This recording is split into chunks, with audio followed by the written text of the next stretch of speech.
Regardez ici.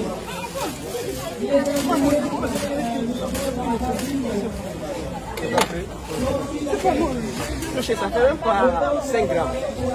Ça fait même pas 5 grammes.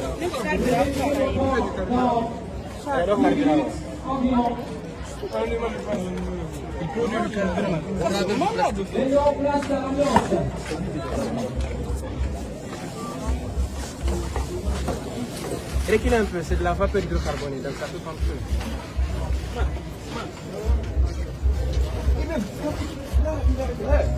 Tu vas dire un... C'est pas grave. Voilà.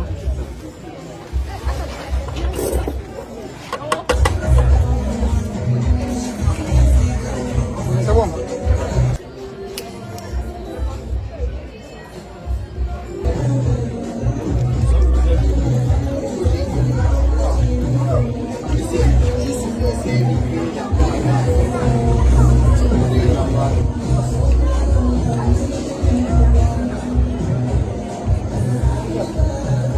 Et voilà, en fait, on est là à une exposition. Vous faites exposition de votre prototype que vous avez créé. Parlez-nous de ce prototype et qu'est-ce qu'il fait? J'ai conçu un dispositif, comme vous l'avez vu, qui permet de transformer les déchets plastiques en hydrocarbures, notamment en carburant et en gaz.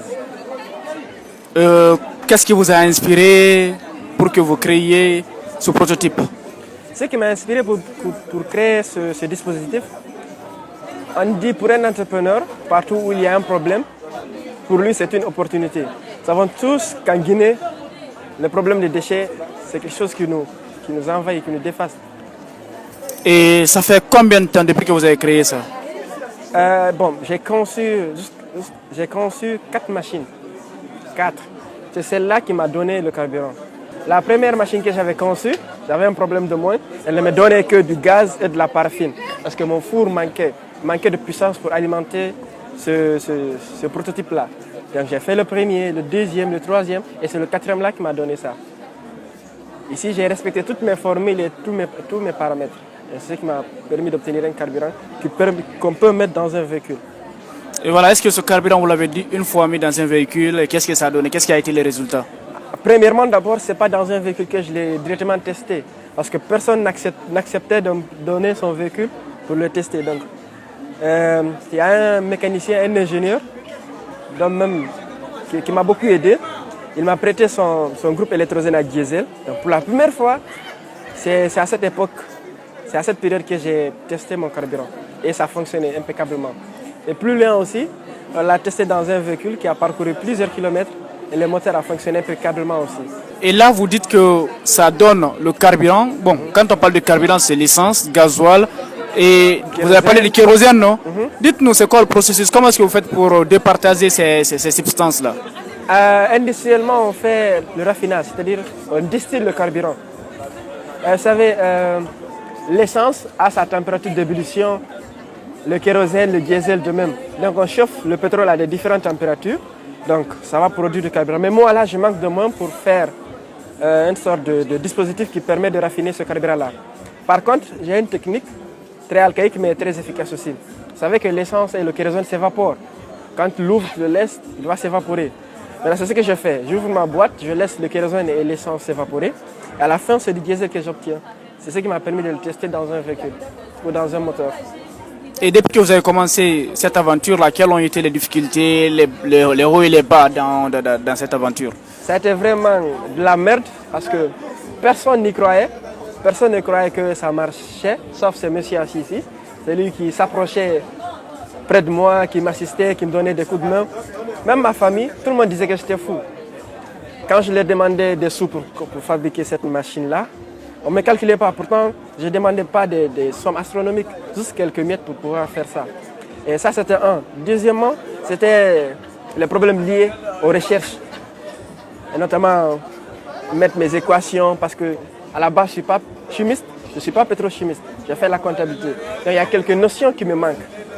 Donc, ça, c'était le deuxième problème. Le troisième problème, c'était d'avoir un ingénieur ou un technicien qui peut matérialiser mes idées. quand je vais expliquer quelque chose avec des dessins, un ingénieur qui peut fabriquer, c'est-à-dire au millimètre près ce que je dis. Ça aussi, ça a été un grand problème. Je peux partir chez un soudeur, je lui dis fais ça, je reviens trouver, il a fait autre chose. Donc, parce que même si tu rates les paramètres d'un petit truc, ça gâte tout. Donc ça, c'était, je crois, le troisième problème. Maintenant, le quatrième problème auquel je suis exposé maintenant là, c'est après la production. Nous savons tous c'est quoi le carburant. C'est quelque chose de très sensible. C'est un secteur politique en un mot. Donc, moi étant très jeune comme ça, je risque même ma vie pour ce truc-là. Parce qu'à tout moment, on peut me kidnapper pour ça. Regardez, quand on extrait le pétrole dans le sous-sol, pour le fractionner, c'est-à-dire le traiter, sortir l'essence, le kérosène, mettre cette installation-là, qui peut faire ça, on m'a dit que pas moins de 5 milliards de dollars. Ça, en francs guinéens, à l'époque, c'était près de 500 000 milliards de francs guinéens. Maintenant, moi, je bricole et puis je sors un carburant meilleur que le leur. Et puis en un temps record. Donc, ça fait réfléchir. Et depuis que vous avez mis ce prototype en place, est-ce que l'État guinéen vous a accompagné dans le but d'avoir le brevet? Qu'est-ce qu'ils ont fait? Est-ce que vous êtes arrêté au niveau de la PIP? Oui, je me suis arrêté au niveau de la PIP. Mais l'État en question n'a fait que dalle. Ils n'ont rien fait. C'est la plus grande autorité même du pays qui doit s'intéresser à ça. On parle des hydrocarbures, je vous rappelle. Et l'autre aspect, qu'est-ce qui vous a réellement intéressé à venir vraiment recycler le polyester pour avoir le carburant? Est-ce que ce sont ces conférences en multiple par rapport au COP ou bien c'est le réchauffement climatique? Qu'est-ce qui vous a poussé à la base? Une petite précision, ce n'est pas seulement le polyester. Je traite tous les types de plastique, que ce soit PP, polyestyrène, polypropylène, polystyrène. Mais il y a une autre famille de polyéthylène parce que vous savez, le polyéthylène a plusieurs familles, haute densité, faible densité. Il y en a beaucoup. Il y a une famille de polyéthylène. Il y a un nom chimique là, trop compliqué à dire. Lui, il libère de l'acide, donc c'est un peu compliqué. Lui, il gâche la réaction.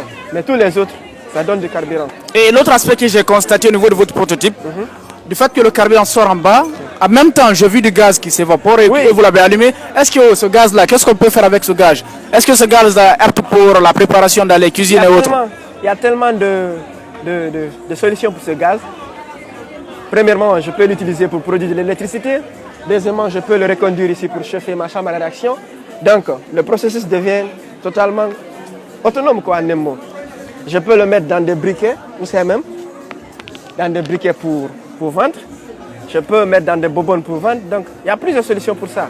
En tant que jeune entrepreneur maintenant, vous êtes dans la vingtaine, quel appel lancez-vous aux autorités guinéennes pour vraiment valoriser votre découverte, votre prototype qui est là, pour ne pas que d'autres personnes parviennent à dupliquer cela et avoir le brevet pendant que vous êtes là, vous avez souffert pour avoir ça? Premièrement, c'est de garantir ma sécurité. Et deuxièmement, je leur demande de s'impliquer au maximum dans ça. Parce que même si je gagne tout de suite là, les moyens financiers pour faire ça, je ne pourrais pas faire grand-chose sans leur complicité. C'est les deux choses-là, ma sécurité et leur implication. Pour le financement, il n'y a pas un montant standard. Ça dépendra de la taille de ma chambre à réaction. Par exemple, ce dispositif-là, il a été fait à moins de 300 $. Vous avez vu? Donc plus la chambre à réaction est grande, plus le montant sera grand aussi. Votre dernier mot? Alors, en premier lieu, les questions liées à l'écologie et à la protection de l'environnement sont d'une importance primordiale et capitale pour la survie de l'humanité. Les politiques et les scientifiques du monde sont à la quête de nouvelles solutions pour pallier ce problème de pollution des déchets plastiques à l'échelle planétaire. Donc, il y a aussi le rapport du GIEC qui dit que nous n'avons que 3 années à réagir avant qu'il y ait une catastrophe climatique et environnementale. Le plastique, c'est quelque chose à usage unique. Chaque année, nous produisons près de 360 millions de tonnes de déchets plastiques à travers le monde. Et 8,8 millions de tonnes de déchets plastiques se retrouvent dans l'océan, soit l'équivalent d'un camion poubelle déchargé toutes les minutes dans l'océan. Et il y a plus de 200 000 espèces maritimes qui meurent rien quand ils rentrent en contact à partir de ces déchets plastiques-là. Il y a aussi plus de 692 espèces maritimes qui sont menacées de disparaître. Et quand aussi ces poissons avalent ces plastiques-là, ils se retrouvent dans nos assiettes, enfin, nous risquons d'avoir les cancers. Donc c'est une menace même pour notre espèce.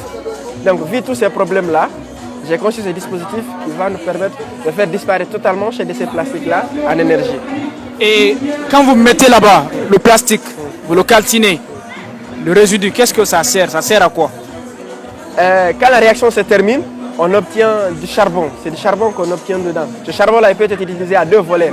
En premier lieu, il peut être utilisé comme engrais dans nos plantations. Il peut être utilisé comme source de combustible, par exemple, dans nos fours. Et le carburant aussi qui sort, sa qualité, c'est même pas comparable au carburant ordinaire ici. Parce que par exemple, dans mon diesel, il n'y a pas de soufre. Dans mon essence, il n'y a pas de plomb. Donc, ce n'est pas du tout toxique. Et il est beaucoup plus puissant. Je me réserve même ici de dire publiquement les qualités exactes de ce produit-là. Est-ce que le carburant a été certifié? Oui, ça a été analysé dans un laboratoire de renommée internationale au Maroc. Et il a aussi été testé dans un véhicule qui a parcouru plusieurs kilomètres.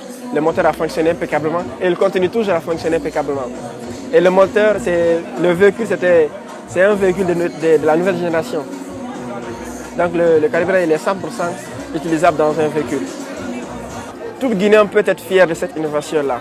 Ils peuvent se vanter de cette innovation-là. Parce que c'est une première dans le monde. Et je suis le plus jeune dans le monde à pouvoir produire du carburant à ma connaissance. Et d'ailleurs même un carburant de cette qualité. Ils peuvent se vanter de ça. Et je demanderai à tout jeune Guinéen d'enlever son esprit, c'est-à-dire des voyages aller en Occident ou faire des trucs. L'Eldorado des jeunes Africains, ça se trouve chez nous ici.